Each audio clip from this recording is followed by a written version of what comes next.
This is one of several former military bases that the government says it wants to use to house thousands of asylum seekers in order to save millions on expensive hotels. Just in front of that, I believe, is where they're going to be putting the modular units. Yeah, it's going to be there, so I'll be able to see them out my kitchen window. And Sarah Carter lives just a few metres from this proposed site. We know that not everybody that's an asylum seeker is bad, but, you know, there's a percentage that are going to be, and they're going to bring that to us. She watched as Immigration Minister Robert Jenrick said this new policy was in the public interest. Accommodation for migrants should meet their essential living needs and nothing more, because we cannot risk becoming a magnet for the millions of people who are displaced and seeking better economic prospects. What does today mean for you? Because it looks like this plan is going ahead. It means war. It means we're starting our fight with the Home Office. That's what it means. The government says 4 sites in total will be used to hold around 6,000 migrants, including this former prison in Essex. This video, filmed just a few months ago, shows just how much work is needed to make sites like this one ready for people to live in.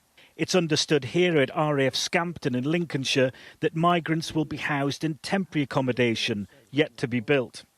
We're actually in the middle of nowhere here. It looks like a town, but it's actually not. It's an airfield, and these are the living quarters for all the crew and their families. And just beyond this fence, beyond these big hangars, is where the asylum seekers are going to be housed. 1,500 of them, just right alongside all of these families who are not happy about it. There's only one shop here and a closed-down Barber's, and it's a 3-mile walk to the nearest town. And residents, as you'd expect, are pretty unhappy about the idea of thousands of people moving next door.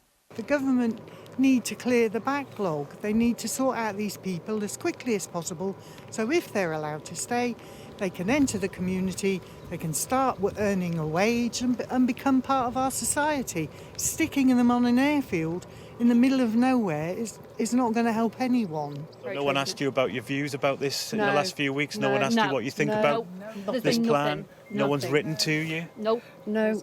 No one's phoned you up and says, look, we've got this idea, what do you think? Nope. We heard it all second-hand. We heard it all online like everyone else did.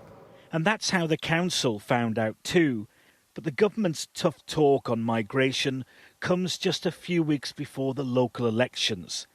The government wants this to be seen as a no-frills, no-spills approach to housing migrants. Nick Martin, Sky News, Lincolnshire.